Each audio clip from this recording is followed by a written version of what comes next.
the world in my generation. Motto: the love of Christ compels me.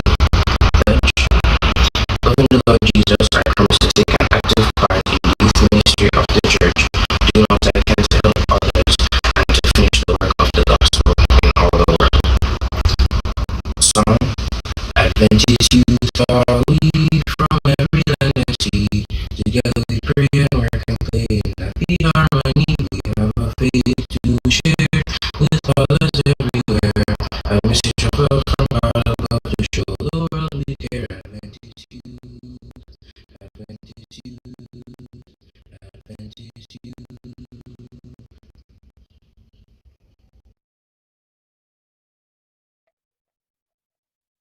About everyone, it's now time for us to do our morning watch review.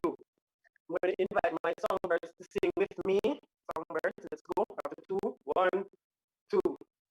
Morning watch time, morning watch time. Come on, everybody, let's say the midnight. 7 next Tuesday. First, Sunday, Monday, yes. Tuesday, Wednesday, Thursday, Friday, Saturday. Thank you very much. All right, at this time, we used to play this little game back in the day. Sword in hand. I hope you all have your swords in hand. We have 7 texts to review. And I'm going to try something very new this evening. I hope that it will work well, and I hope that you will work with me. Hope that someone is following the chat. I'm going to ask that you get your pencils and your papers. I'm going to be doing the text, and then I'm going to leave out some keywords. And then I want to try and use the keywords to see if we can get the gist of the text. All right, let's try. Sunday's text, August 8th, came from Psalm 16, verse 11. Charge. Yes, I hear the papers rustling. Psalm 16, verse 11. I'll be pre-reading. So, follow me now. I'm going from the King James Version. It says, you're going to write down when I say dash, what the word is, right? Here we go. Thou wilt show me the path of dash. In thy presence is fullness of dash. At thy right hand there are pleasures for dash. Do it again. Thou wilt show me the path of. In thy presence is fullness of. At thy right hand there are pleasures for. Now, if you know your Bible, you would have had life, joy, evermore. So Psalm 16 verse 11 is telling us that we'll have life and joy forevermore. Got it? Let's try it again. Monday, August 9th, 1 Corinthians 6 verse 19. Sword in hand. Charge. 1 Corinthians 6 verse 19. For those who have your pencils ready, here we go. What? Know ye not that your is the of the which is in you, which ye have of God, and ye are. Realize that dash, dash, dash. Again, what? Know ye not that your dash is the dash of the dash, dash, which is in you, which ye have of God, and ye are dash, dash, dash. Let's hear what you have in the dashes now. So you should have body, temple, Holy Ghost, not your own. So what is 1 Corinthians 16, 6 verse 19 telling us? Your body, temple, Holy Ghost, not your own. Get it? Let's go to Tuesday, August 10. Proverbs 3 verse 1 and 2. Swords in hand, charge. Proverbs 3 verses 1 and 2. Give it 1 second. 1. Starting with dash. So, Proverbs 3 verse 1 and 2 starts. Dash, dash.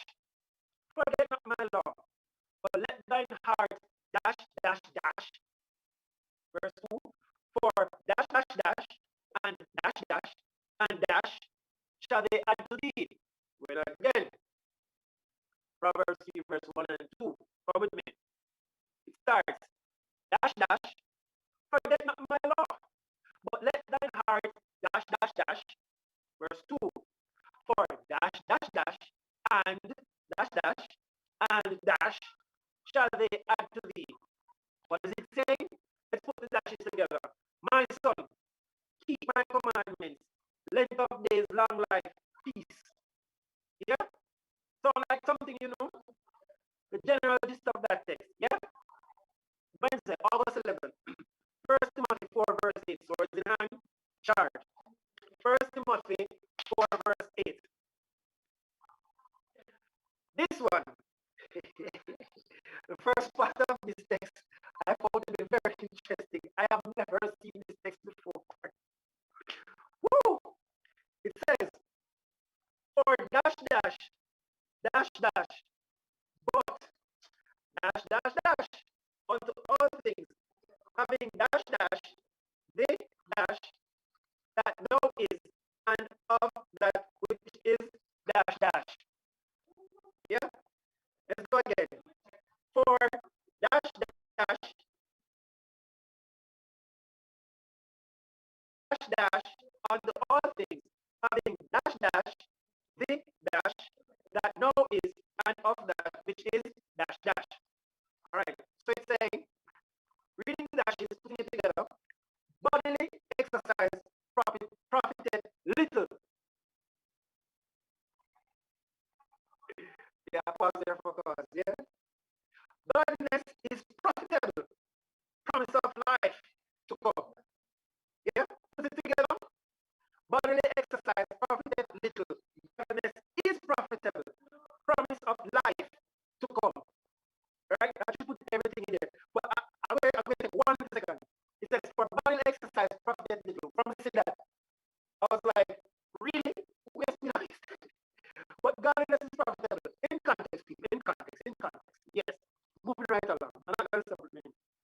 Thursday, August 1 Corinthians 10 and verse 31 reads, starting again with a dash. Dash.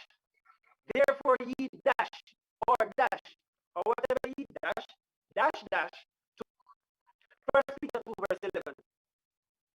Dearly dash, I beseech you as strangers and pilgrims, dash, from dash dash, which were dash dash dash. Again, dearly dash, I beseech you as strangers and pilgrims, dash, from dash dash, which were dash dash dash. Let's fill in the blanks. It says, beloved, abstain fleshly lusts against the soul. Beloved, abstain fleshly lusts against the soul. Got the message? The last one says, today, which is a very special day for someone I know, my sister's birthday.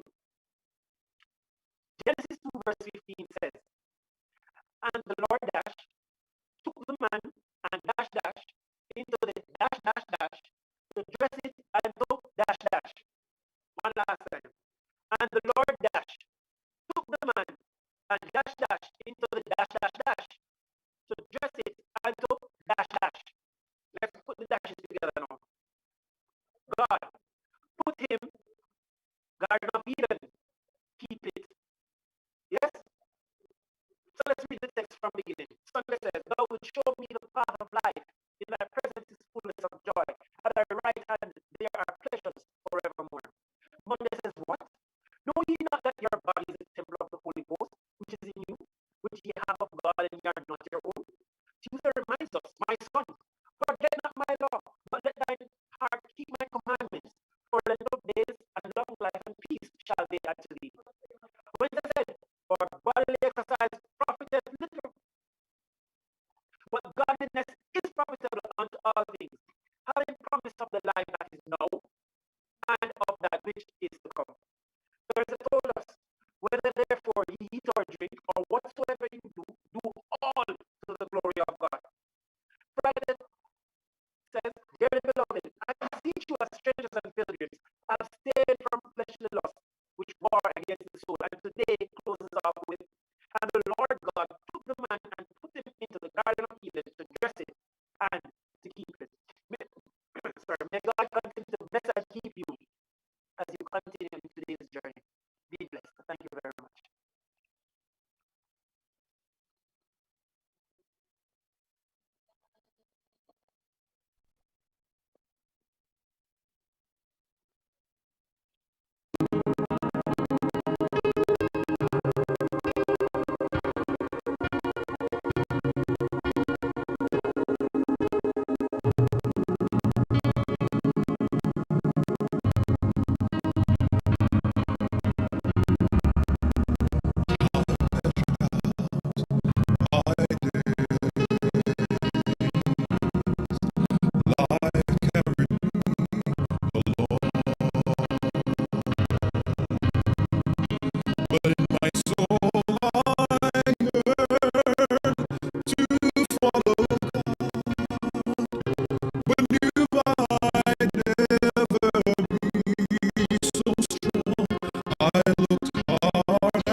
for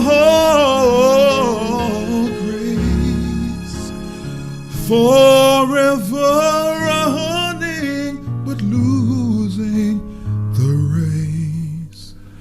Were it not for grace.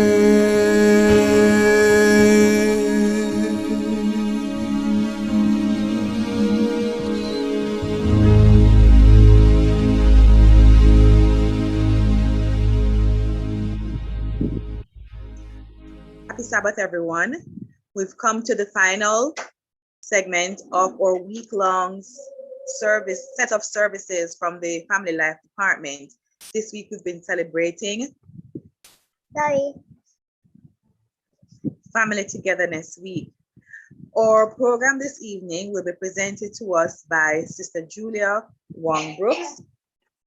For those of us who don't know who Sister Brooks is, she is the wife of Sean Brooks, mother of 3 beautiful children, but she's also been working in the financial services sector for over 12 years and is passionate, she says, about financial well-being of members of the church, the Seventh-day Adventist Church. Our program this evening is entitled Dollars and Cents, SENSE, for families.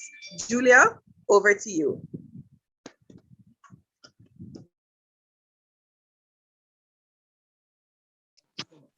Sister Ruth?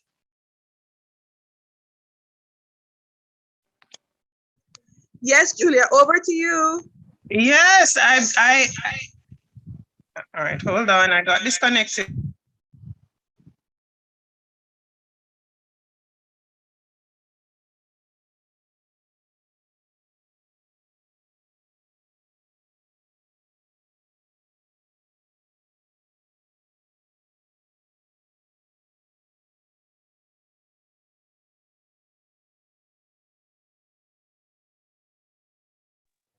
Julia, are you there?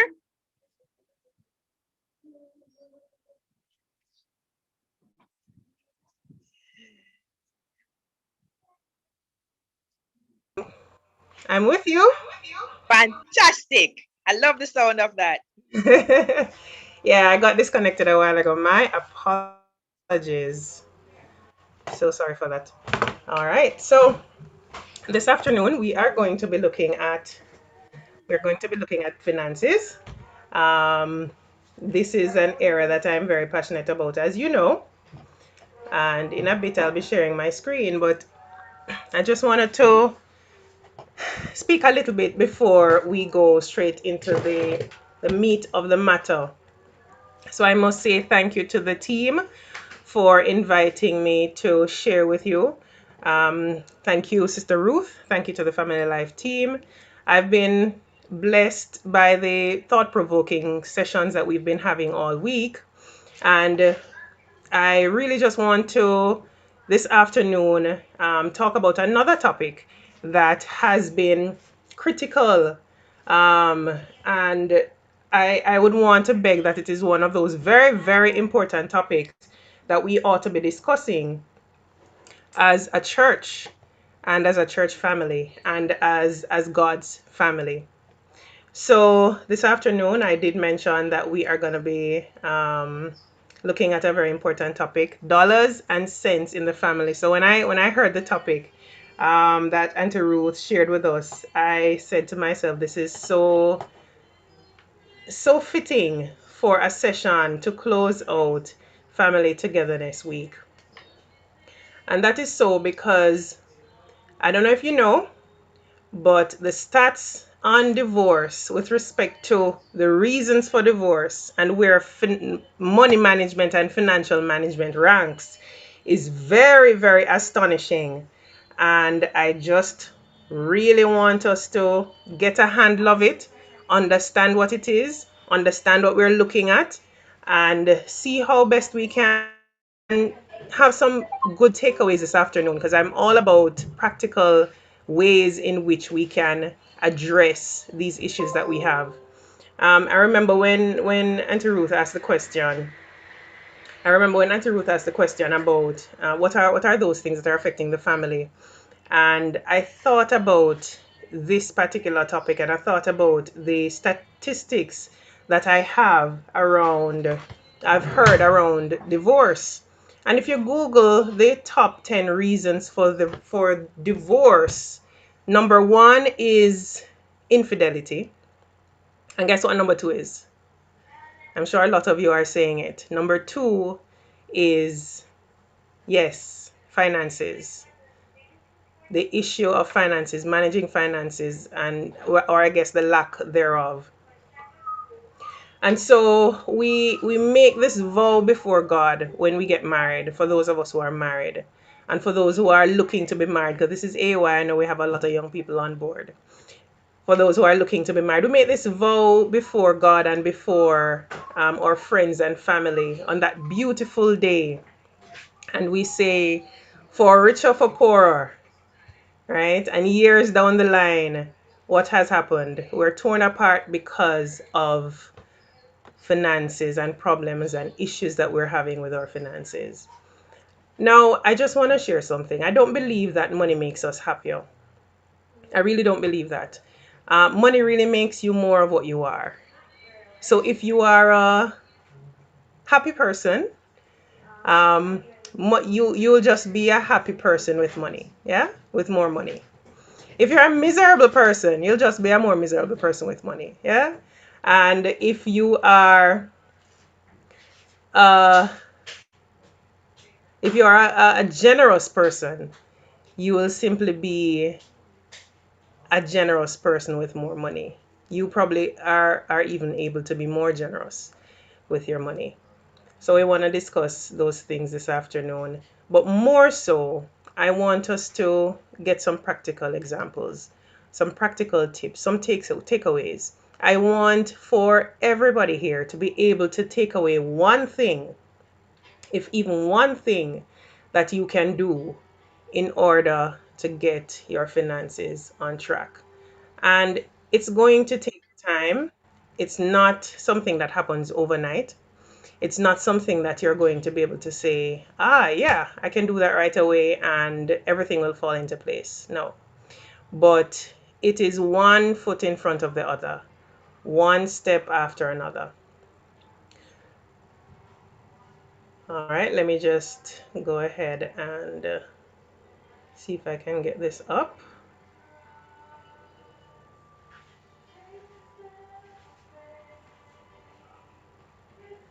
So I did want this afternoon to be an interactive session. I know we have a few persons here who are able to speak to us. And to Ruth, if I ask a question, and Dean, I see a few other persons on, you may have to be the spokesperson for everyone this evening if I happen to ask, and you're able to respond for us.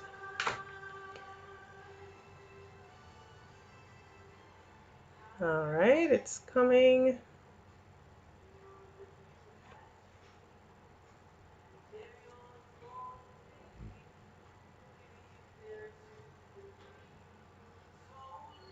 So while that comes up, let me just take the time to ask you to get a paper and a pen. As I mentioned, I want you to be able to take away one thing that you can implement. All right. And so I invite you to take your pen and your paper. So as the PowerPoint loads, I want to just start. I'm not sure if you're seeing the screen yet. It hopefully will be up very soon. But we want to look at firstly the 12 biggest money-related reasons people get divorced. 12 biggest money-related reasons. What are those things? What are those reasons why people get divorced? Now, I don't know if you know, but couples start talking about money. You'll find often that they start talking about money when they have met in difficulties. So usually you don't see couples talking about money on a regular basis.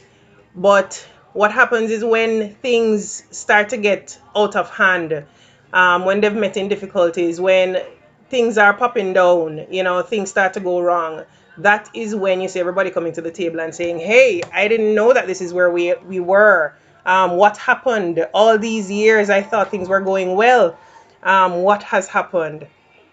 And that sometimes and oftentimes is too late, and the damage has already been done. And unfortunately, it ends up in a divorce. But we're not here for that. We are here for the long term. We're here for, for good and bad, for richer, for poorer, as a family. And so we definitely don't want that to happen. So to have these conversations that we ought to be having on a regular basis, it's typically one person dragging the other one to the table, saying, "Hey, we really need to have a conversation about your spending. Your spending. Your spending is a mess. Your spending is causing us to be in this problem."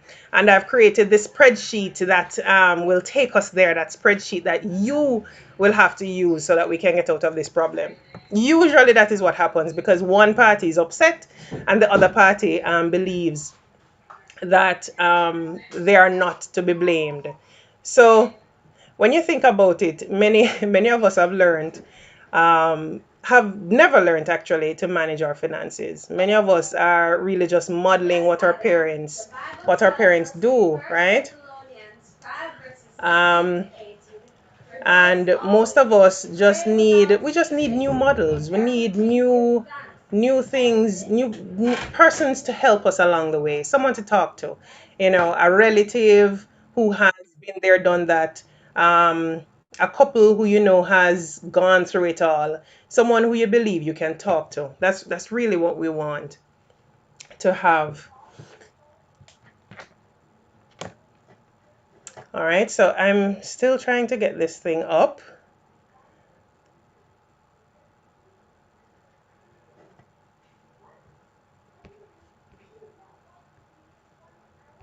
Because I would really love for you guys to see what's happening. But if it doesn't come up, we will still have an awesome conversation, so don't worry about that.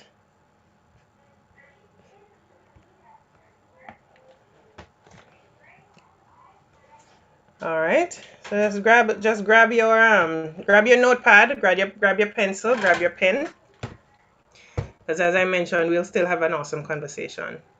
All right, so let's talk about the 12 biggest money-related reasons people get divorced. Well, actually, we're looking at 9. Let's look at 9 biggest money-related reasons people get divorced. So the first one, I believe, is opposing attitudes. Opposing attitudes towards money. Now, what am I talking about when we say opposing attitudes towards money? So we know it's important to talk about your financial situation before you get married, not a minute after, but before you get married. But few couples actually take the time to really understand each other's views on money, on spending, on saving. And if one partner spends without thought, usually you have another partner on the opposite end who frantically saves in every penny. There is bound to be tension when you have that kind of a situation. The spender may feel that his or her partner is constantly nagging or they're cheap, while the saver may feel vulnerable to the effects of overindulging. So the first one of the 9 we're looking at, the biggest money-related reasons people get divorced: opposing attitudes towards money. And I know as I speak, you probably will also have some examples in mind. Maybe you've gone through some of these things. I can tell you for sure that I'm still experiencing some of these things, even though I've been in finances for a while, even though, I think that I have a little bit of knowledge that I can implement in my family. But we still have problems. We really, really do. So another reason is mismatched financial priorities. Mismatched financial priorities. What is that exactly? What happens there? So it's important to identify financial priorities, right, before getting married. Now, what are those financial priorities we're talking about? We're talking about, for example, the husband believes that they ought to get a car before they try to get a house. But the wife believes that no, we need to focus our energy in getting the house before we get the car. Those are mismatched financial priorities. Mark you, those examples may or may not, end up in causing a divorce. But what you find is that if there is mismatch in one area, there may just be mismatch in another area. And those are the things we're talking about that could actually cause us to end up in problems. All right, we also have credit card debt. Credit card debt is one of those things that you wonder to yourself, what happened? What happened? And you find that a lot of persons who are in debt, they tell you that their financial crisis came about because of credit card debt.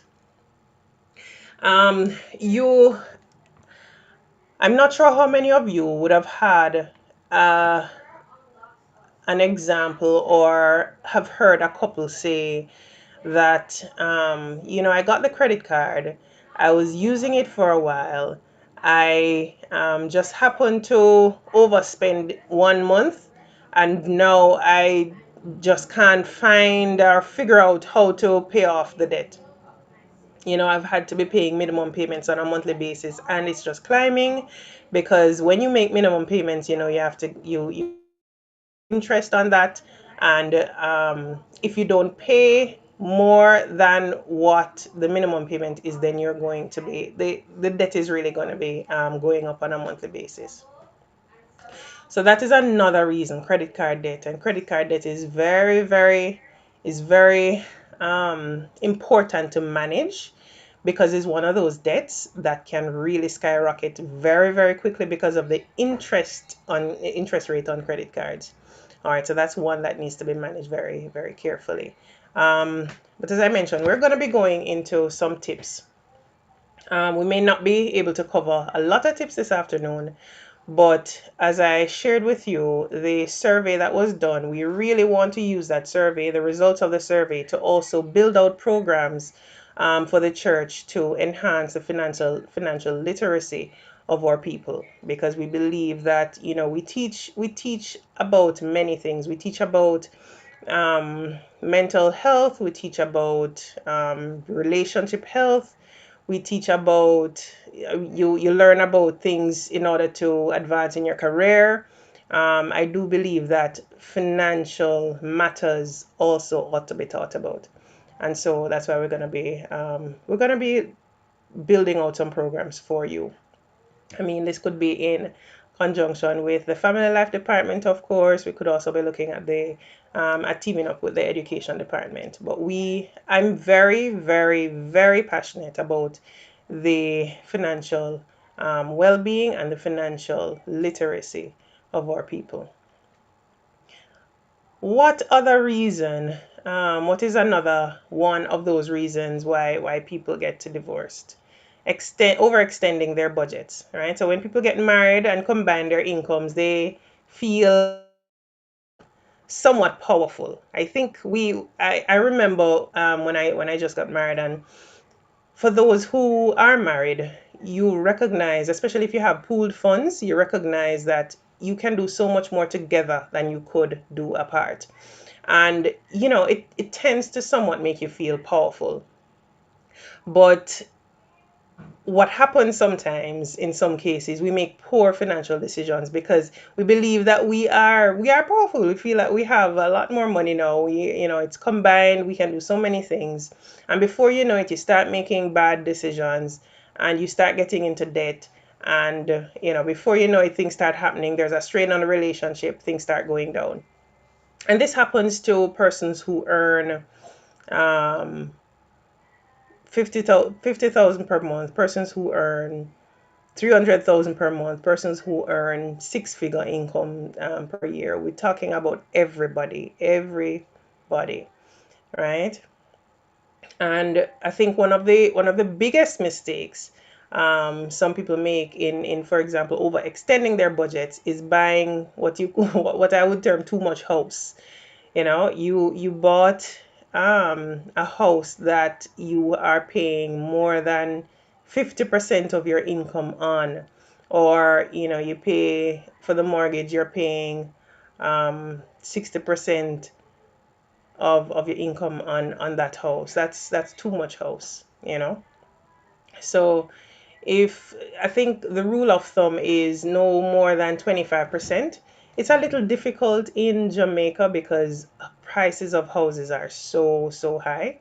But ideally, you'd want to spend no more than 25% of your combined take home income on the mortgage or the rental line.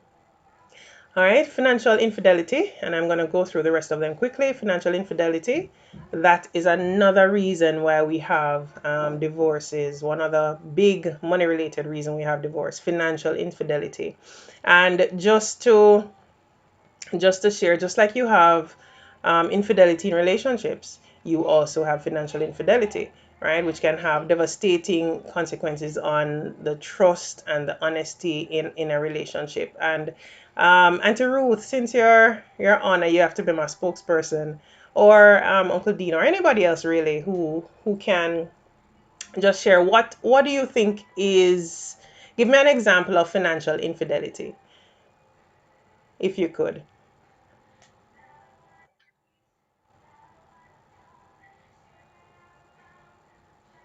All right, so let me. If I might, Yes, yes. Go ahead, Uncle Joss. um, my wife gave me money to pay the water bill, and I decided to go to KFC first, Uh-huh. and and did not get a chance to pay the water bill, and therefore the water got cut off. And then That's to make right. matters worse, the money that I was expecting to get back, I didn't get it back on time to pay it back before she found out. So that's that. I think that's an example that I can give, an easy example, or it could be the light bill, the telephone bill, anything like that. Got funds to do one thing and you decided to do something else. Absolutely, absolutely. Right. So I agree with that, Uncle Joss. Pretty much it is going against the commitments you've made to each other, going against the Auntie Shakira, going against the commitment you've made to yourself. So and also keeping secrets, right? You have a secret bank account that you alone know about. Nobody else knows about it. This is a little touchy topic, I know, but ideally in a marriage, you don't want to be keeping secrets, right? That is a form Mm-hmm. that that is a form of what we call financial infidelity, right? Undisclosed debt. You go into debt, you have a loan, or you open a credit card and you're spending from that credit card and nobody else knows about it, right? Hidden purchases. Uncle just spoke about buying something with money that should have been used for something else. We're talking about gambling addictions that your spouse probably doesn't know about. Those are things that can get us into real problems, right? So financial infidelity may occur after years of built up financial tension in a marriage, or as a result of poor communication. And we know very well what poor communication can do. So that is another reason.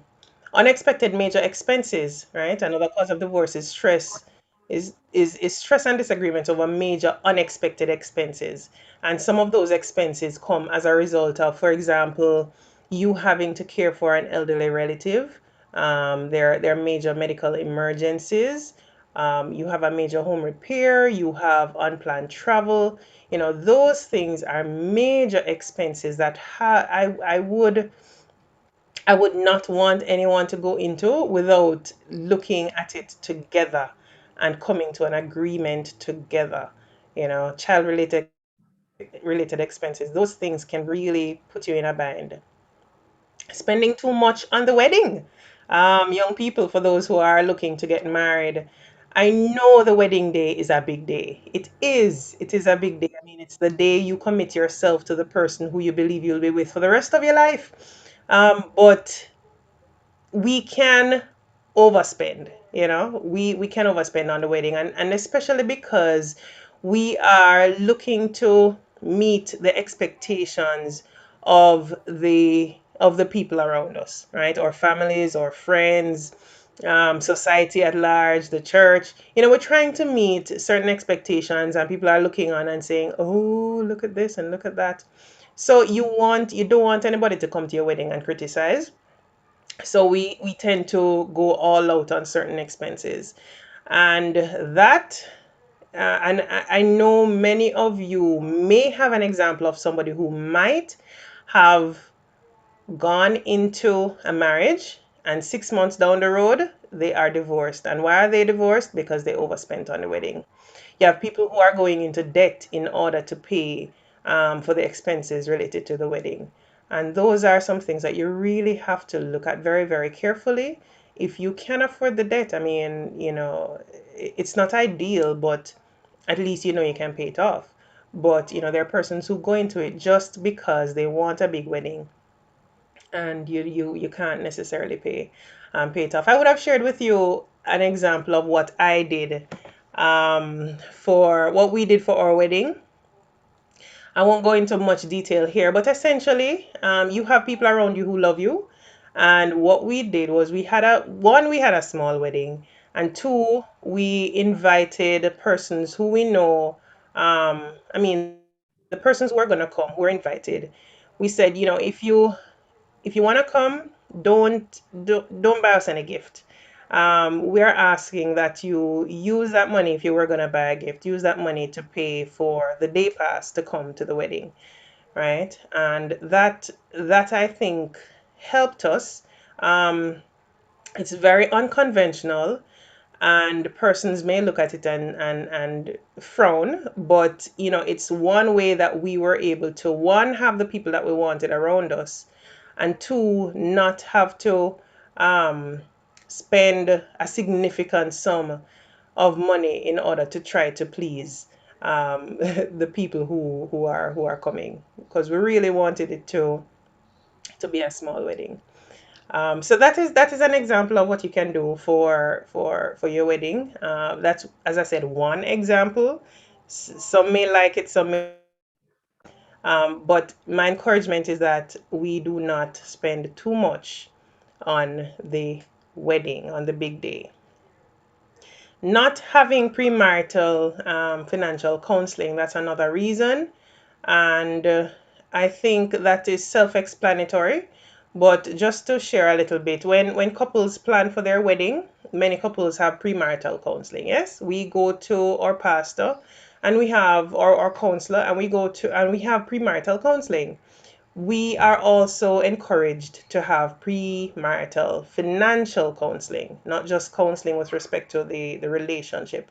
So, talk to somebody who is and it doesn't have to be a licensed financial advisor. It could be somebody who, as I mentioned before, who has been there, done that, who has gone through the ropes with respect to their finances, who have has been doing many, many years of trying to figure out, how do we get to that place of financial health in our marriage. You can talk to people like those, but it's also good to talk to somebody who is qualified as a CPA, as a CFA, as an accountant, a financial advisor. All right. Remember, as we discuss, our goal is really to have a successful marriage, right? Our goal is not to go into marriage and then a few years down the line we are out. And so money is one of those things that we hardly talk about. We don't talk about it very often, but it's something that we ought to talk about, right? And that's one reason why I'm very, very happy that we have programs like these so that we can discuss those things. Um, Finally, under the big nine, finally, loss of financial control.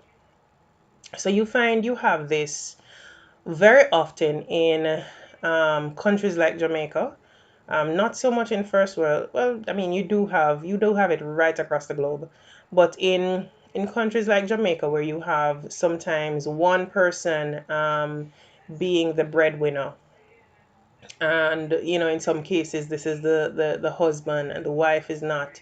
You may have a situation where the one party feels that they should have the ultimate say, the 100% say on what happens with the money, and not the person who is not working. And that loss of financial control kind of feels a little bit, in some cases overwhelming for the other party. All right, so those are the big nine. There are many other reasons, many other money related reasons why people happen to get to the point of a divorce. But as I mentioned, we don't want to get there, so we're gonna be looking at some tips. Let's hear some of those tips that we can use in order to not get to that place. All right, so first of all, and I will always start giving the first tip as being give it to God. Give it to God. Um, Financial management is really stewardship. It's really managing the money that God has bestowed upon you. Um, and so it is really expected that you manage it for Him, right? So, first and foremost, before you get into any financial management discussion, um, anything that you're going to do with respect to your finances, give it to God first and foremost. And I want us to look at Job. I want us to look at Job this afternoon as well as we discuss, because Job is one of those persons who in the Bible was considered a very prosperous family man, right? He was very, very prosperous. He was considered back in the day as a man who was completely committed to God. But what happened? Satan decided that God's protection was around him, and so that is why Job was so committed to God, because he was God was blessing him tremendously. That's what Satan thought, that this is why he loves God so much, because he has so many blessings from him. But that actually wasn't true, right? Was it? So Job 42 verse 12 says, "So the Lord blessed the latter end of Job more than his beginning, for he had 14,000 sheep, and 6,000 camels, and 1,000 yoke of oxen, and 1,000 she asses." There is a reason Satan went after Job, right? You see, worship, it's important that you worship God and not the money. And I want us to always remember that money is a tool. It is only a tool. It's a medium of exchange. That's all it is. It's something to be used to give glory to God. And as we discuss this evening, I want us to always think about it with that background, right? It is not something that we should be storing up. God says, don't store up treasures on earth, because, moth and rust doth destroy, but store up treasures in heaven. So we are all going to leave it one day. But while we're here, we are expected to look after it well, right? As the parable of the talents indicates. So Job was blessed by God. And a little later on, we're going to be looking at one of the other tips that we're going to be looking at. We're going to come back to Job to discuss that tip a little bit. All right. So Job had a good life. He completely trusted God. And what happened with him? What happened to him? He lost everything. He lost his children. He lost his finances, he lost his possessions, and Satan really took it all. He took it all. He lost his health, but Job stood firm. Job stood firm. He believed that God was still with him, and so he did not let the loss of everything, it did perplex him for a while. He did question God, but he didn't give up because he knew God was with him. And so, even now, as we go through as a family, for those of us, many of us are going through financial difficulties even now. I invite you to give it to God because He ultimately is the one who will take us out of it, right? With the tips that you'll be getting, with the knowledge that you have of God's provisions. I mean, God says that you're not to. Why are we worrying about the things that we're gonna be wearing? Why are we, He clothes, um, He looks after the birds. He looks after the trees. He looks after everything. Why are we worried? About tomorrow. That's what He's asking us. Don't worry about tomorrow. So give it to God. That's a first tip. And I will always, every presentation, I'll start with that tip, or a tip, or a similar tip. So, secondly, and this is one of those I want us to take away this afternoon, monthly financial check in. We need a monthly financial check in. You go for a health checkup at the doctor, don't you? Yes, we do. And we go for, sometimes some of us go for counseling when we have challenges in our relationship, communication challenges, and so on. We ought to also do a monthly financial check, right? And this check, I no one thing I want to highlight, that it's actually something that if you have not formed the habit of doing it, it's gonna be difficult the first time, and maybe the second time and the third time. But what is important is that you start, right? So monthly financial check-in. So most times you're going to have one person coming to the table and pulling the other one and saying, listen, we are in trouble. We need to get this done. And, I've created this thing, and, we ought to get it done to move forward. But dragging somebody to the table is not going to get us there, right? We ought to. I remember I spoke about modeling. Let me see if I can model something for you this evening. So instead of saying you created this problem, you put us in this problem, you caused us to be here, and it's easy to say I'm not going to say that, but when you're angry, it's easy for anything to come out. But calm yourself down, take a step back, give yourself some time. Once you're calm, then, whatever you call your husband, hey, babe, they spoke about family finances at AY today, and they spoke about looking at a number of things, some tips that we can use to get better. I think one of the things that we can look at is having a monthly check-in. Let us talk. Let's talk about it. Or you could even be creative and show some curiosity, and say to your partner, honey, I'd really love to know what your goals are financially. What are those goals? What are those things that you would like to achieve?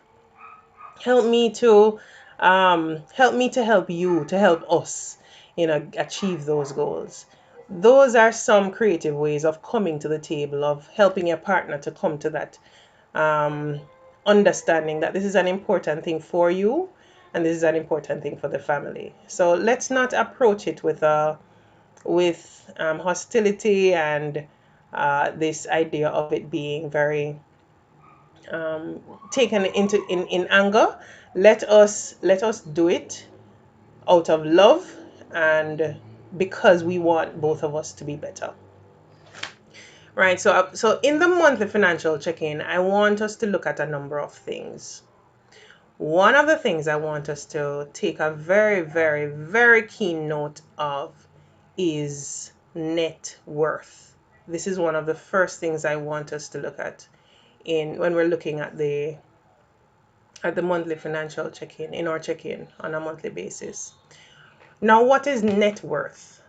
What is net worth? And I'm going to ask again for somebody to chime in here, and then I will go ahead and explain thereafter. What is net worth?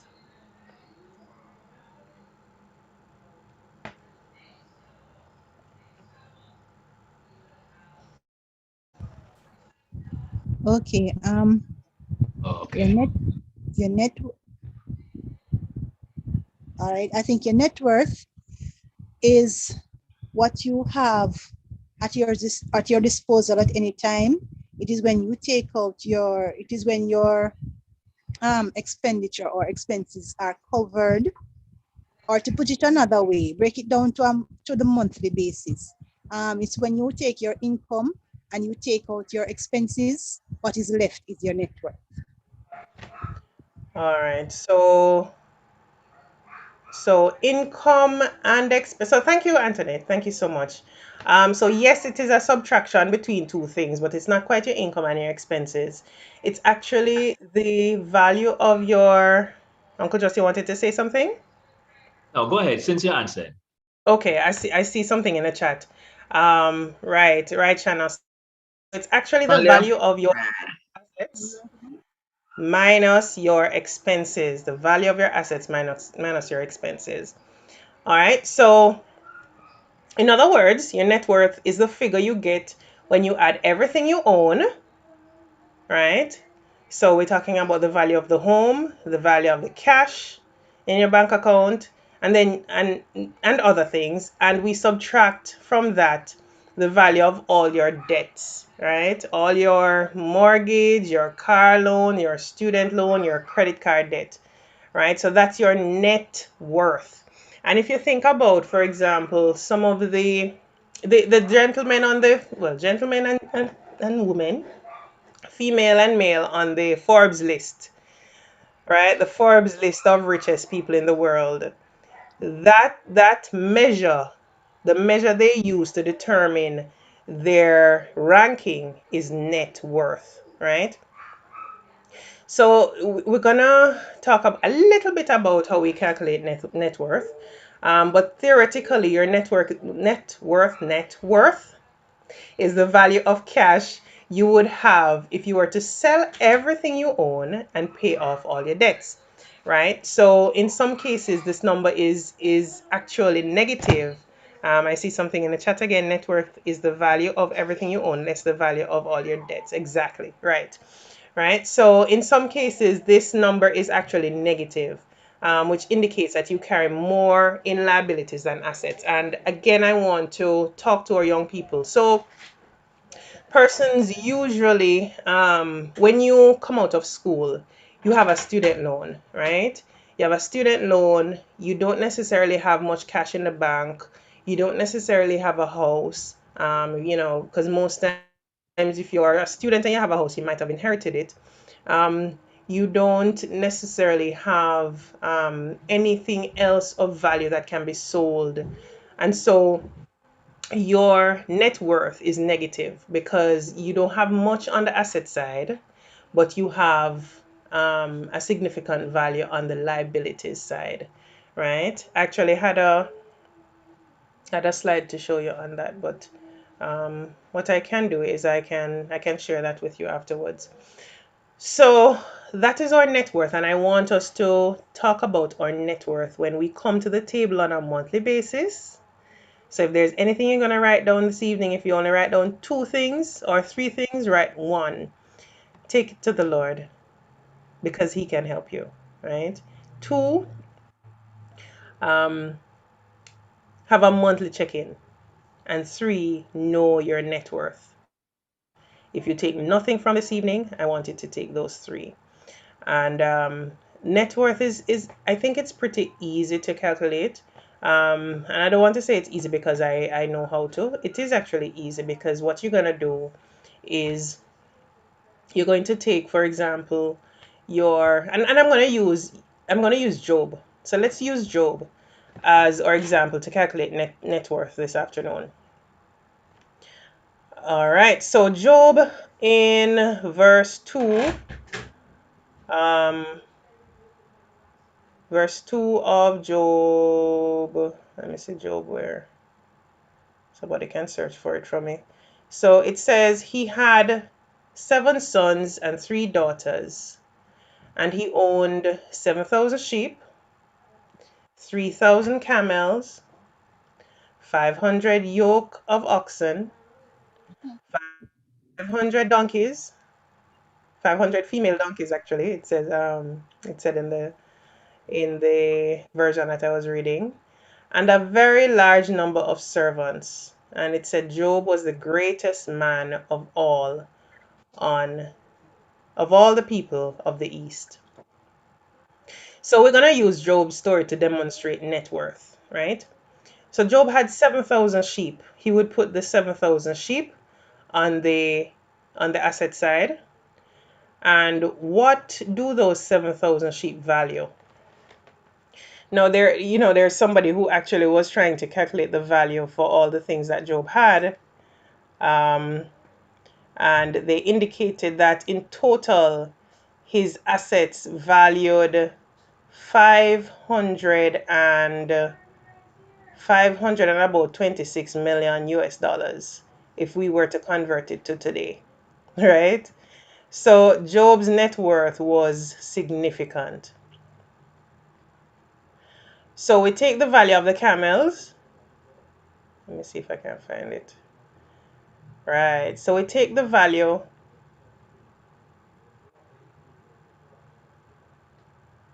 We take the value. Let me find it. We take the value of the 7,000 sheep. We take the value of the 3,000 camel. We put it on the asset side. We take the 500 yoke of oxen. We take the 500 female donkeys.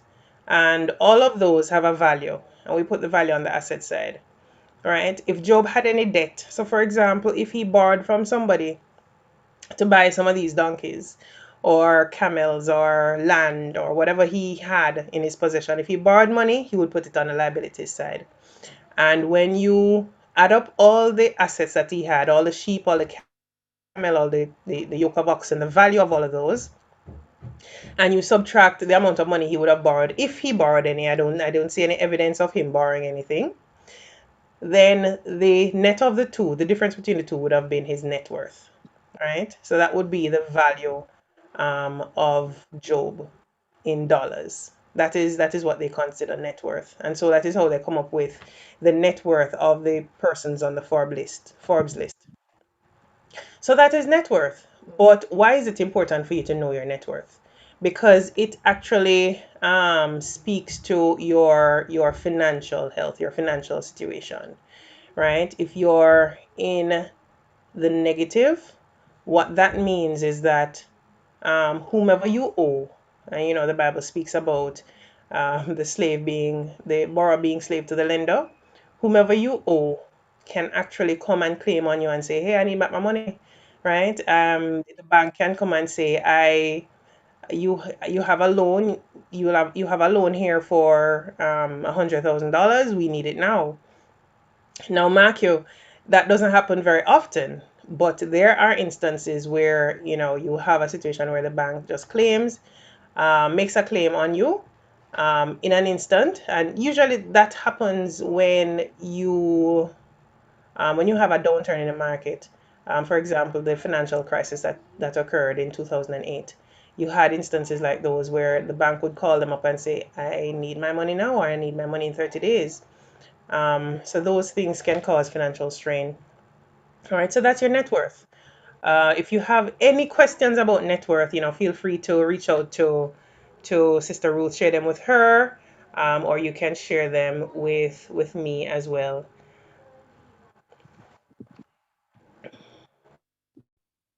All right. All right. I say Antoinette said Job had no debt. Keep Job had no debt. All right, that's true. Sorry, Julia, I don't agree with that. You don't agree? All right. No, All his right. his his servants were not his slaves, and even if they were his slaves, he would have been taking care. He would have been feeding and clothing them. So that was also a part of his liabilities. Oh no, but No, no, it wasn't.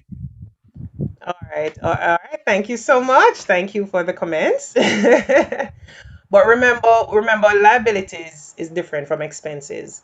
So liabilities create expenses, right? So a liability would be, for example, and that's why we kept on talking about debt, because debt is really money that you owe. Like our loan. Right, like a car loan. If you have, for example, employees who you have to pay or you have to feed, that would be expenses. I guess we'd call it operating expenses, but those aren't necessarily debt unless he borrowed money or borrowed something from those servants. So that is how I would explain it. But Uncle Just, of course, if you have a little more information, you can share as well. Well, All basically, I was saying, based on the definition that we had accepted earlier, somebody had actually placed in the chat, right. assets minus liabilities. Mm-hmm. And the wages that you pay to your employees Mm-hmm. is a liability that you have on a monthly basis. Granted, it's a short-term one, and you can get rid of it by just firing them. But I don't think Joe was in that business, because I think he would have taken care of that. In any case, it would not have been a very large amount. So his net worth was still very high, very good network. But I think it is better to understand what your liabilities are, which includes your debts, like you said, but also know that other things, your expenses, because that would have been an expense to him, is also a liability. But All I right. understand what you're saying.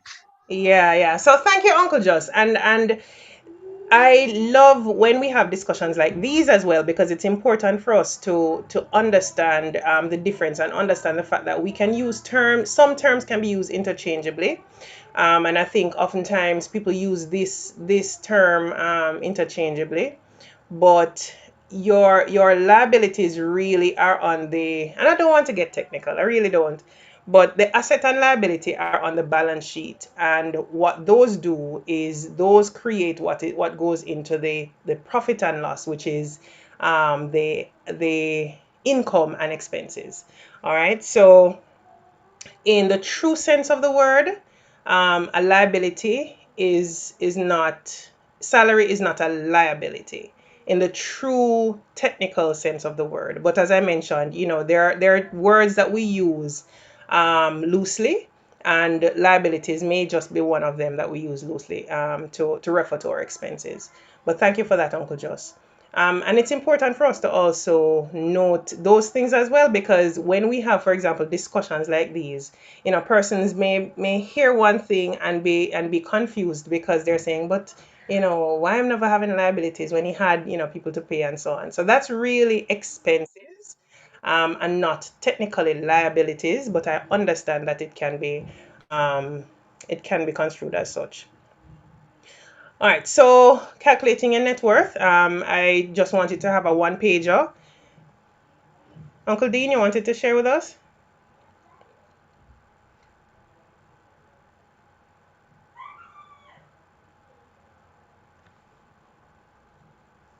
I think I saw Uncle Dean's hand raised. Yes, Auntie, sorry about that. All right. It's a question I have. Yes. Back to the concept of paying or having salaried workers and the term liability. Does a business owner who has employees have to consider the amount they would have to pay if they were making the employee redundant a liability? Redundancy cost? You hear me? Yes, redundancy cost, you're saying? Yeah, would that be a liability? So redundancy costs are also expenses. So those are also expenses. Because they were discussing whether we, somebody we, in the we hear Auntie Ruth in discussion with you in the background. All right, so four things I want us to take away for the net worth. Net worth is the value of your non-financial and financial assets minus your outstanding liabilities. All right. There are many ways to calculate your net worth, but that's the simplest way. You put all the value of your assets on one side, all the value of your liabilities on the other side, and you subtract the two, right? If your assets outweigh your liabilities, then you have a positive net worth. If your liabilities outweigh your assets, the value, then you have a negative net worth. And we would have shared that negative net worth. There are students who would typically have negative net worth if you took a student loan to to pay for your tuition, or if you don't have many assets but you have a major loan. um, so let me just give you one other quick example and then move on. So let's say your only debt is a mortgage and your only asset is the house, the same house that you have the mortgage on. If you purchase the house for $10 million and you took a loan for $9 million, your net worth is $1 million, right? Because that is what you would have in cash if you were to sell the house and pay off your loan. All right. So that is probably one of the simplest ways I can explain net worth. If you have a house that you borrowed a loan to purchase, and the house currently values $9 million.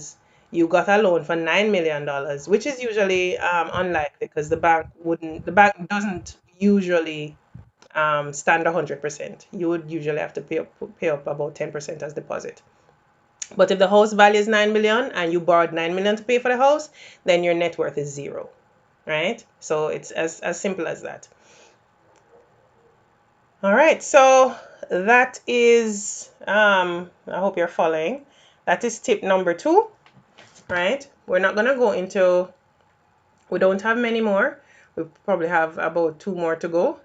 But I want to share with you number 3, have a set of rules and adhere to them.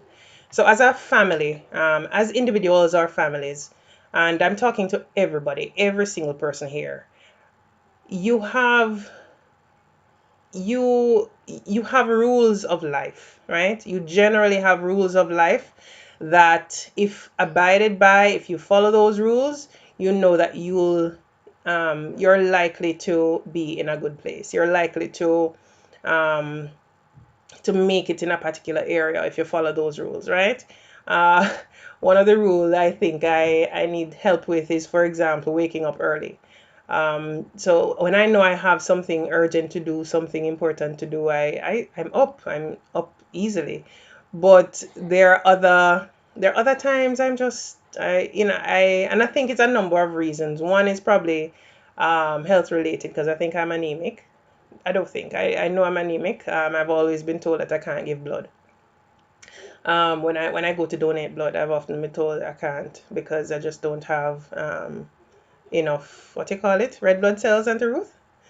Um, but that is so I'm often tired. So that is one rule of life I know many of us know as Jamaicans. What's the proverb, that the quote that we normally use? Early to bed, early to rise. Right. Make some unhealthy, wealthy, and wise. That's right. So that's one rule of life, yeah. But we also want to have some rules that we abide by as a family with respect to our financial management. So write that down as well. Have a set of rules and adhere to them. So if you don't have any rule at all that you abide by now, I want you to, after this session, just take a step back, think about the things that you've been doing, and think about one single rule that you can implement. And I'm going to share with you some examples of rules that you can use. So, and and I just want to share as well that my husband and I have found that we've made some rules, and whenever we go against those rules, because we don't always adhere to them, which is sad, because the whole idea behind a rule is that it's a rule, you need to abide by it. And we've made these rules for ourselves. We said that these are the things that would take us to our goal or where we want to get to. And we don't abide by the rule, and when we don't, we get bitten, right? And I just want to encourage you, make a rule. Start with one, form a habit of adhering to one. So some rules, we will not buy a car with a loan. That's a rule that some people have, right? They don't want to take a loan to buy a motor vehicle. They prefer to use cash to buy that. That is very difficult, very, very difficult. But it is a rule that some people adhere to. We will not spend more than X% on a particular thing, whatever that thing is. So, for example, your home, we will not spend more than 30% of our income to pay for a mortgage, to make the repayment for a mortgage. That's a rule that you could consider abiding by. Another example of a rule is when we make financial decisions, big or small, we will we will consult each other, right? If you as an individual abide by that rule, or as a family abide by that rule, then you will be at a better place because you'll not be tempted to, well, not that you won't be tempted, you can be tempted, but you will remember that there was a rule that we set out that, we're not going to make any financial decision, whether big or small, without talking to the other party. So those are some examples of rules. There are many other rules you can come up with. I encourage you to come up with your own rules as a family, because each family is different, but it's important to set those rules. And trust me, when you set those rules and you abide by the rules and you see the benefits of abiding by those rules, you say to yourself, I am happy that we took the time to set the rules. So encouraging you to set even one this evening. Just sit and think about it and set even one rule. Two assignments I'm giving you for this evening. One is see if you can get to your net worth. Find out your net worth. It may take a little time because you're gonna need to gather all the information. You're gonna need to know how many loans you have, the balance on the loans, and so on. But take some time. If you can only estimate it now, estimate it until you can get the correct value. And on a monthly basis, when you do your monthly financial check-in, always update your net worth. And the aim also is so that every month you improve on your net worth, right? So every month, hopefully, your savings balance will increase, which of course is on the asset side, so that would increase your net worth. Or the value of your property would probably increase. Monthly would is a little stretch for the value of the property, because you usually have annual appreciation. But I'm gonna give you those two assignments. Look at your net worth, um, and and set one financial rule that you're gonna abide by. All right. So we want to also look at something else. One other tip I'm going to give you. Jules, Two other tips I'm going to give you. Jules, Hi, Auntie Les. what's up? Rosemary King, she has her hand up. Oh, yes. Yeah. Hi, Auntie Rosie. Hi, I just want to say one little thing that I think might clear up the expenses really quickly, just for practical Yes, purposes. go Let's ahead. say your income, your salary. All of us are making a salary and we have our expenses. So let's say we get $10,000 and then we spend $5,000. We'll have an increase of $5,000 that would be in our bank account. So if we're going to calculate our net worth, we'd add that $5,000, assuming that's the balance in our bank account, to the house, to the car, and then less out the mortgage and anything else that we owe. So just to give you an idea how you understand the difference between your income and your expenses would result in hopefully an asset, which would be cash in the bank. That's Right. where the expense part comes in. All right. Thank you for that. So, tip number, where are we? Tip number 4? Three. Number 3? Yeah. Somebody's counting. I love that. All right. So, tip number 3, Um, no, I'm gonna leave this one. I'm Number gonna leave this 4. one for last. It's number 4. Yes, because the first one was give it to God. God, yes, yes, Yeah. absolutely, absolutely. All right, so I'm going to give you this tip now. And for those who we haven't spoken about it yet. Oh, I see some questions in the chat. What about the interest on the loan? The interest on the loan is an expense. The interest on the loan is an expense. The liability is the value of the loan. So so the interest would come in your profit and loss or your income statement, and the value of the loan would go in your balance sheet. So assets and liabilities go in the balance sheet, and those generate income and expenses. So the expense that would be generated from the loan is the interest. All right, that's the expense on the loan. All right, so I want us to do this to do this tip as well. I can't give on too much assignment this evening, But this one, I think, for couples, for families, it is so important, and it is to plan bucket lists. And I say bucket lists. It could be a goal, GOAL list. It could be a dream list. It could be uh, whatever you want to call it, but let's call it a bucket list or a goal list. So as a couple, it's important to dream together. As a family, it's important to dream together. What is that life you're trying to create as a family? And what are those things you consider are things that are important to you? And those things ought to go on what is called a bucket list or a goal list, right?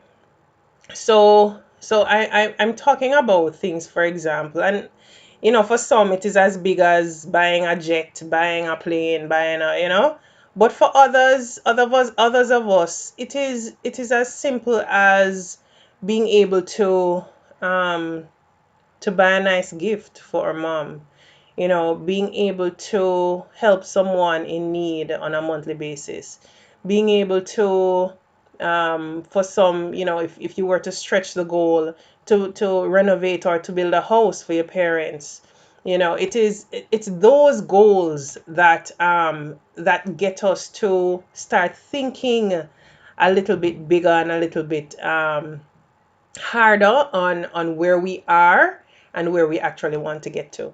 So write a goals list. Write that list. I mean, come together, both of you. So one couple may have a goal of um giving scholarships to a child, one scholarship to a child per year. Another couple may have, or another family may have a different goal of helping persons in the community. But the important thing is to put it on a list and review it at that monthly financial check-in. Review those goals. Ask yourself, where are we with those goals? And also, if you need to, put aside some money towards those goals, because the whole idea behind the goal is that you save towards it. So if you want to take a vacation every year, there are some people who go on a vacation every year or want to go on a vacation every year. Put that on your goal list and work towards it, because most times once it's written down and you revisit it every month, that makes it many times more likely for you to achieve it, right? Rather than if you were to just have it in your head and that's it. So write your goals list or your bucket list and start putting funds towards it. And also celebrate yourself. Celebrate yourself at the same time. So if you are able to achieve that particular goal, if you're able to reach that goal, celebrate yourself. Because we don't do that very often. And oftentimes, what we do is we compare ourselves to others. We look at where we are and where they are, and we're saying, oh, they can go on a trip every year. And, I would love to be able to do that. And we're comparing, and we're not celebrating our wins when we actually do get wins. So celebrate yourself. As a it's important to do that. And one of the tips I want to also share is for the financial check-in. Sometimes you can take a trip, take a maybe it's to drive up to Hope Pastures with your notebooks and your laptop, and you both sit down together and say, let us look at this, let us see where we are. Just get out of the usual environment, because sometimes when you're in the regular run of the mill everyday environment, you tend to get sidetracked. Something comes up and you move from the laptop and you don't get back to it until the following year. And you say, where did our list go? What happened to our financial check-in? So change your environment in order to have that, that new scenery, that new environment, that new energy for you to execute on your financial check-in and your financial plans. And it's also advisable that you do an annual plan as well. You could call it a strategic plan, whatever you want to call it. But do an annual plan as well. But monthly check-in, very, very important. All right. So I said two more. I'm gonna give you one and then one last one. So our children, how do they come in? Where are they in all of this? Right? We're talking about the adults for the most part. We're talking about our young people who are getting married, and those who are leaving school, and the fact that they need to start looking at their net worth and so on. But where are our children? Why are we not talking about our children? All right, so I believe it's very, very, very important to involve the children in the conversation about financial literacy, about finances, about the family's finances from very, very early. Oftentimes, we say that the children are too young. They're too young to understand, they're too small. And and I think most times or sometimes what happens is we can't necessarily explain it to a child, and so we just leave them out altogether. But don't do that. Get your children involved. And there are many, many ways to get your kids involved. I mean, I can give you a few examples, but it's easy to Google, how do I get my kids involved in financial management, or in the finances of the family. I'm looking in the chat. I think I see some questions.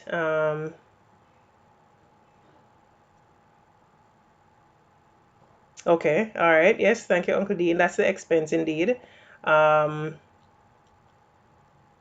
All right, gold is key. Yes, Antoinette, that's right. So our children, we want to get them involved, and how are we going to do that? Now, the monthly check-in must have the children at the table. There are some things that you may want to keep from them, but you don't want to keep everything from them. One of the things I believe you don't want to keep from them is the amount of money you spend on your expenses, right? Because what that does it allows the child to understand the value of money and how much it takes to do certain things.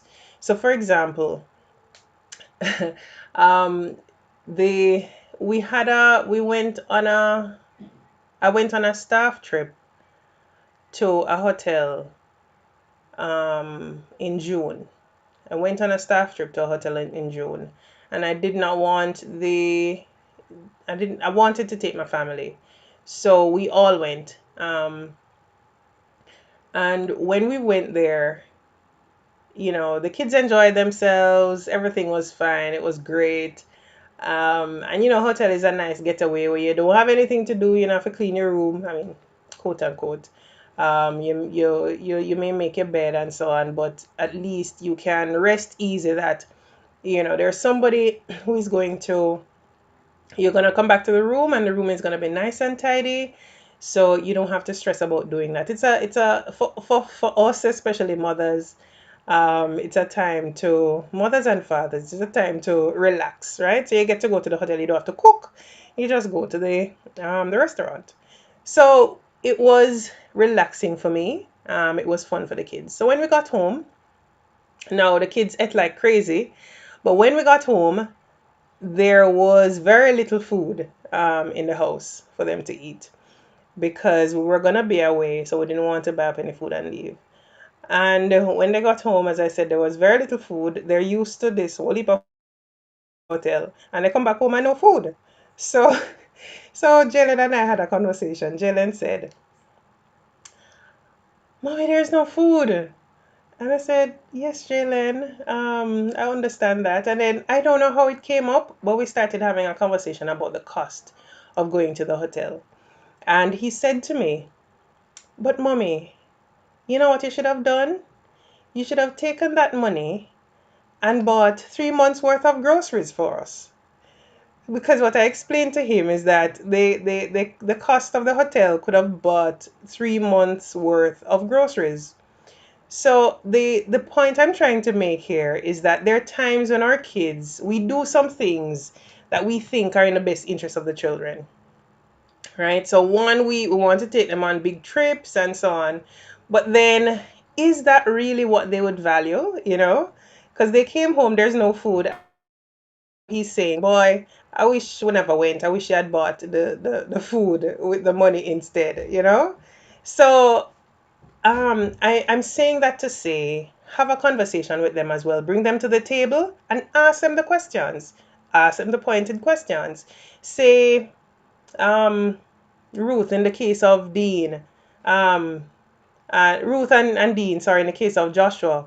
Joshua, would you prefer this, which values this, or to get that, right? So sometimes when you bring them to the table and you give them the example of the cost of these things, and they recognize it is either this or that, they say to themselves, but why would I choose that over that, But then what we as parents would have done is we would have gone ahead, made the decision for the child, thinking that this is what the child would want or what the child would love, and not involve them. So that is one of the ways we can include our children. Ask them the questions, ask them the pointed questions. What would you value? So even Naomi, auntie. Oh, well, of course you can ask her. I mean, you would have to know what is appropriate to ask, and what response you're looking for. But I know you're very creative, Dean. So you can Okay. pardon? No, I said okay. They're Right. both teaching, so I get away. Right, right, exactly. And another example, and this is probably more closer to home. Jalen has never had a birthday party, right? Birthday party in the sense that I've never really had a get together where all his friends come over and mark you, it's not that I don't see the value in it, but I don't know. I have it, and it's a personal thing. I find that our kids these days are, it's like they expect certain things, and certain things are standard, when they really should be thinking about it as as a privilege to have it.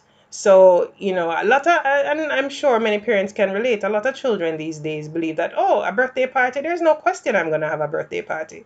So for Jalen, he was asking for a birthday party for his 10th birthday. I'm just sharing these examples with you because I know that, as parents, we want to do the things for our children that we believe they want, but sometimes we can ask them the question as well. So I asked him, Jalen, we your aunt is gonna be, or is thinking of giving you a gift, and it would cost the value of the birthday party. I know it's a gift that you would love because I know what it is. Would you prefer to have a birthday party and not get that gift? Or would you prefer to get the gift and not a birthday party? And he thought about it. He thought about it for a little while and he said, well, the birthday party is going to come and go in one day or a few hours, but the gift I will have for a long time. So I choose the gift. And that what that did was to give him the opportunity of not being upset about not having the birthday party or not feeling bad about not having the birthday party. He actually chose it himself. He chose the gift over the party. And that's why I said it's important to let them understand the value of things, because when they understand the value, they're able to make these kinds of decisions that they will have to make in the future.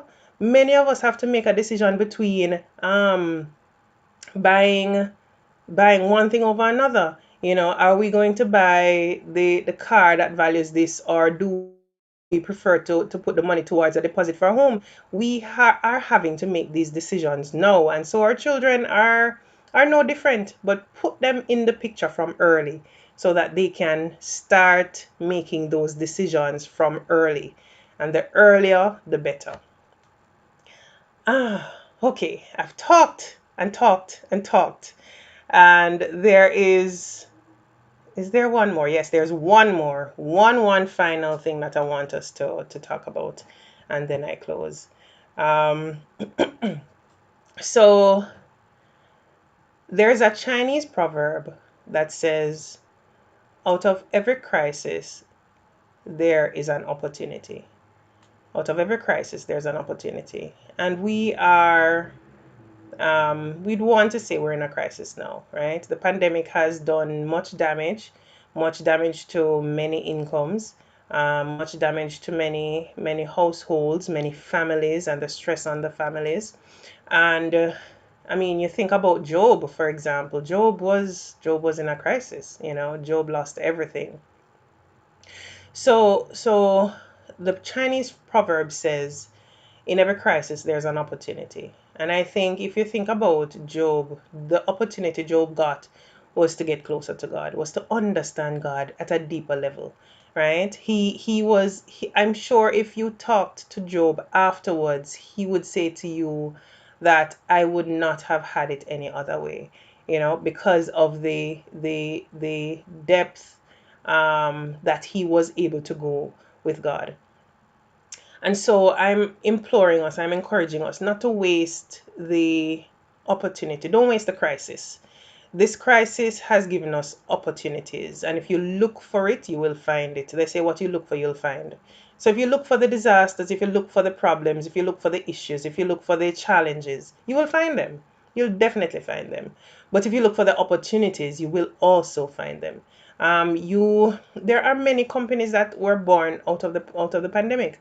There are many companies that increased in their income, and their profits during the pandemic, right? So the pandemic and any other crisis that comes will come with opportunities. And so I'm just going to encourage you to look for the opportunities in the crisis, make use of those opportunities. And one opportunity I believe the crisis and the pandemic has given us is to allow us to be able to, allow us to be able to do a little bit more with our time. I must admit, I do not miss in-person meetings. I don't miss going to them at all. I mean, I'm enjoying being able to just open my laptop and log on to a meeting. I don't have to drive go anywhere. I don't have to go in traffic. I don't have to. And oftentimes I'm early because I don't have to do that. So the time that you would spend doing all of those things, use it wisely. Use it to create opportunity in the pandemic. Um, Find a course. Many of us want to learn more about finances. Find a course on finances.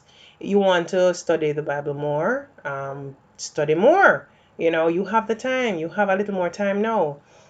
For those of you who are working from home and you would traverse in traffic to and from, use that opportunity to learn a new skill. I mean, I've, I don't know if it comes with age, but I've been saying to myself that I need to learn a few more things now, and I'm talking about things that are not necessarily going to be helping me financially, but just things that I want to cross off my bucket list, and and I'm able to do them now because I have a little more time. I mean, it's still stressful. It's a lot of stress, but the point is, look at the difference with where you are now, what you're able to do now, with the time that you have, as opposed to if you were to have to drive, if you had to drive to go and visit all these places in person.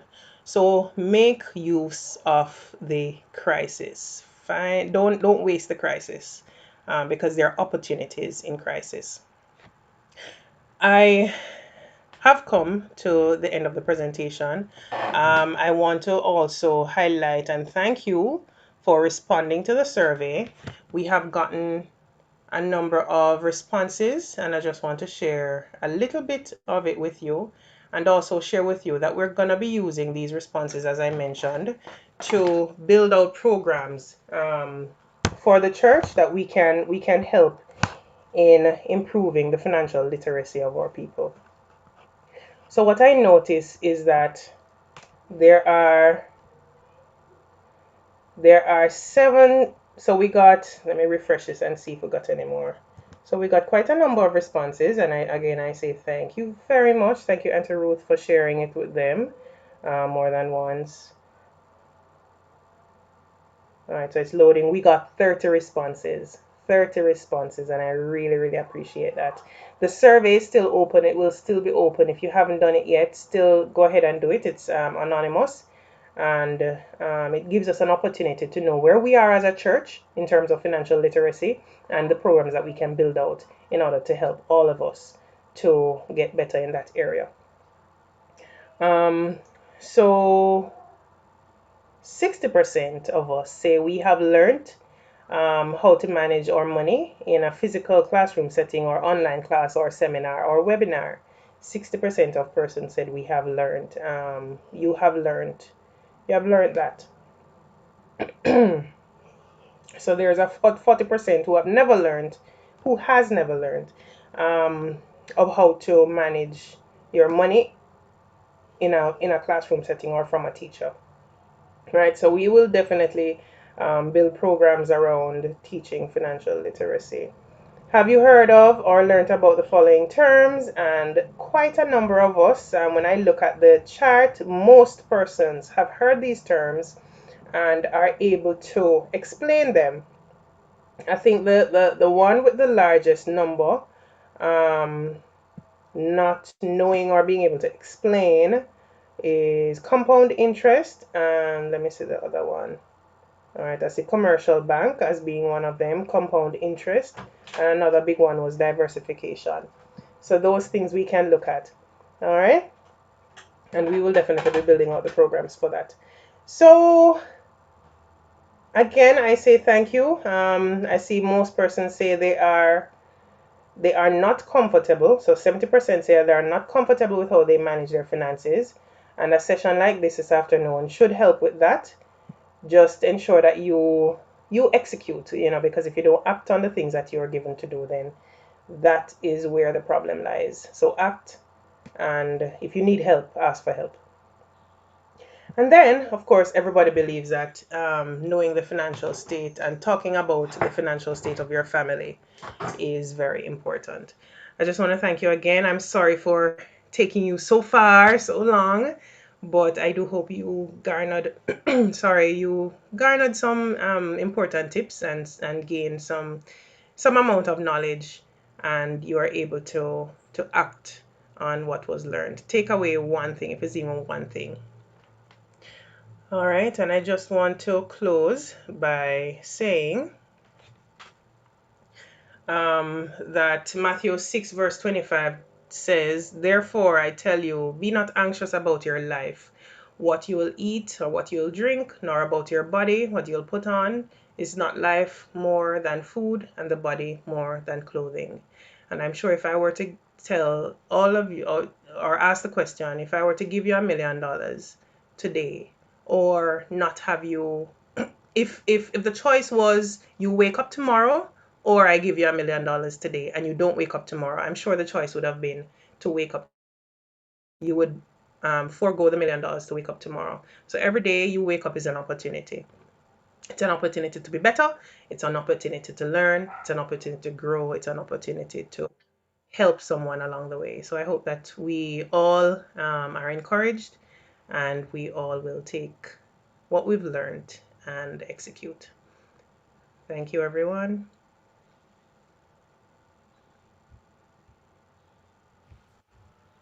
Thank you, Auntie Julia, for your wonderful presentation this evening. I sure have learned a lot from you as a young man. And now it's time for us to go into our Vespers. We will just sing hymn number 456, My Lord and I. We'll start with the first two stanzas. I have a friend so precious, so very dear to me. He loves me with such tender love, he loves so faithfully. I could not live apart from him, I love to feel him nigh. And so we dwell together, my Lord and I. Sometimes I'm faint and weary, he knows that I am weak. And as he bids me lean on him, his help I gladly seek. He leads me in the paths of life beneath a sunny sky. And so we walk together, my Lord and I. 2 Corinthians 12 verse 9 says, And he said unto me, My grace is sufficient for thee, for my strength is made perfect in weakness. Most gladly, therefore, will I rather glory in my infirmities, that the power of Christ may rest upon me.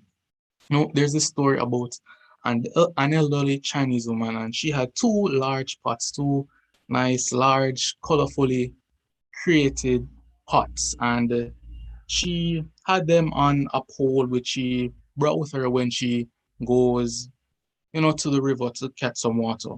Now, one of the pots had a crack in it, while the other pot was perfect. There was no crack, there was no spot on it. It was just clean and perfect. And it always was full. Whenever she used it to catch water, that perfect pot always had the perfect amount in it. While the pot that had the crack had some difficulties and it really didn't like itself. At the end of long walks from the river to the house, the crackpot arrived only half full. For 2 full years, this went on daily, with the woman bringing home only 1.5 pots of water.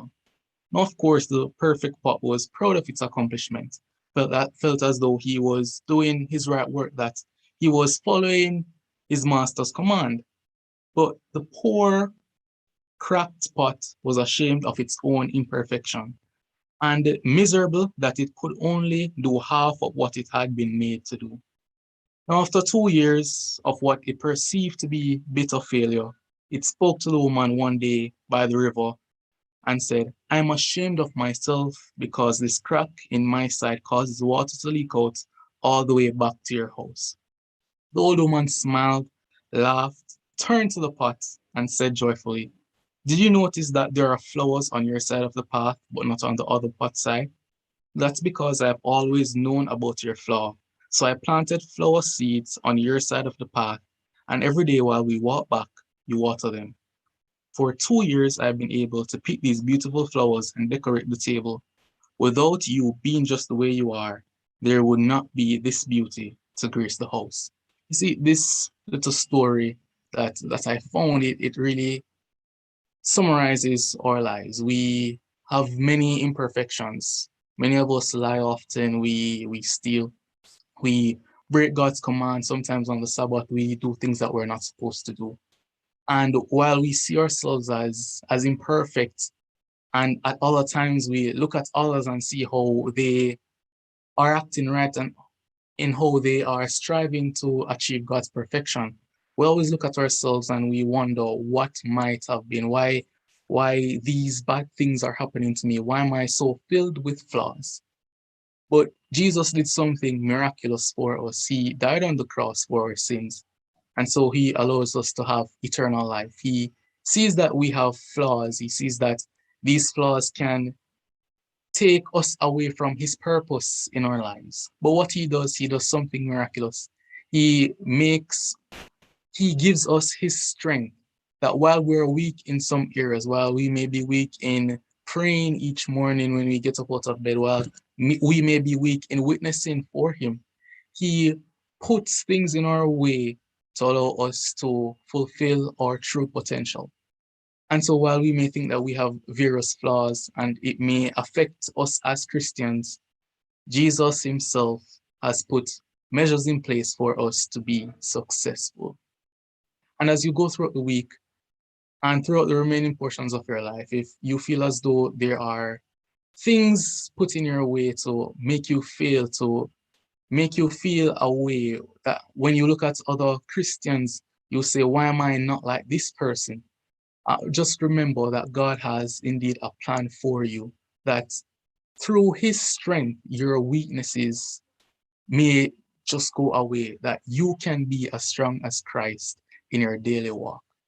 And asking that you not only keep this message to yourself, but to share it with other persons, share it with your family. Family may be struggling, a family member may be struggling with certain portions of in their life. They may be hooked on drugs. They may not be in church anymore. They may think that they are not worthy to be called children of God. But God lets them know that our weaknesses are nothing compared to his strength. And once we allow him to take full control of our lives, he will lead and direct us and guide us safely back to him and to our eternal home. Let's now finish with the final two stanzas of hymn 456. I tell him all my sorrows, I tell him all my joys, I tell him all that pleases me, I tell him what annoys. He tells me what I ought to do, he tells me how to try, and so we walk together, my Lord and I. He knows that I am longing some weary soul to win, and so he bids me go and speak the loving words for him. He bids me tell his wondrous love and why he came to die. And so we work together, my Lord and I. Heavenly Father, let us pray. Heavenly Father, thank you for your love and thank you for your mercy. We had a very, very eventful Sabbath, something in which we can all be pleased and thankful for.